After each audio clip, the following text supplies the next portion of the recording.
عاقب ایک نوجوان تھا جو ایک پرانی نوکری چھوڑ کر نیا کام ڈھونڈ رہا تھا۔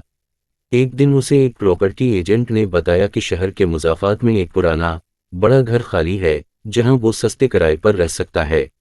عاقب نے فوراً ہاں کر دی کیونکہ اسے سکون اور تنہائی کی تلاش تھی۔ گھر وسیع اور خوبصورت تھا مگر کافی عرصے سے بند ہونے کی وجہ سے کچھ عجیب سا محسوس ہوتا تھا۔ پہلے دن ہی عاقب نے محسوس کیا کہ گھر میں گہری خاموشی تھی اور کبھی کبھی ایسا لگتا جیسے کوئی اسے دیکھ رہا ہو۔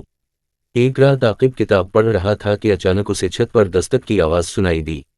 پہلے اس نے اسے نظر انداز کیا لیکن آواز بار بار آنے لگی۔ صبح ہونے پر اس نے چھت جا کر دیکھا لیکن وہاں کچھ بھی نہیں تھا۔ اگلی رات دستک کے ساتھ کسی کے چلنے کی آواز بھی آنے لگی۔ عاقب نے ہمت کی اور چھت پر جا کر دیکھنے کا فیصلہ کیا۔ ٹارچا لے کر جب وہ سیڑھیاں چڑھ رہا تھا تو اس کے قدموں کے نیچے سیڑھیاں چرچرائیں اور اچانک ٹارچا بند ہو گئی۔ اندھیرے میں اسے ایک پراسرار سایہ نظر آیا جو اس کے قریب آ رہا تھا۔ سایہ دھیرے دھیرے شکل اختیار کر رہا تھا اور وہ ایک عورت کا سایہ تھا جس کا چہرہ جل چکا تھا۔ عاقب خوف سے نیچے گر گیا اور بے ہوش ہو گیا۔ جب اسے ہوش آیا تو وہ اپنے کمرے میں تھا، لیکن حیرت کی بات یہ تھی کہ اس کے ہاتھ پر جلنے کا نشان تھا۔